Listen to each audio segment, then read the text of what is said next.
ഗോപകുമാരനെ കണി കാണണം, നെഞ്ചിൽ ഓരോ ജനക്കുറി കണി കാണണം.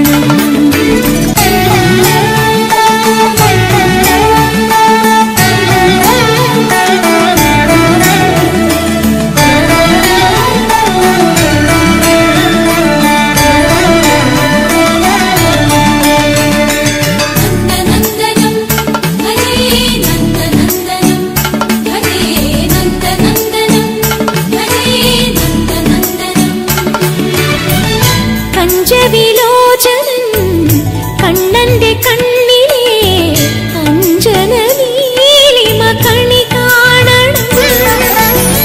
പഞ്ചവിലോചനൻ കണ്ണന്റെ കണ്ണിലെ അഞ്ജന നീലിമ കണി കാണണം. ഉണ്ണിക്കൈരണ്ടിലും പുണ്യം തുളുമ്പുന്ന ഉണ്ണിക്കൈരണ്ടിലും പുണ്യം തുളുമ്പുന്ന വെണ്ണക്കുടങ്ങളും കണി കാണണം, നിന്റെ പൊന്നോട് കുഴൽ കണി കാണണം.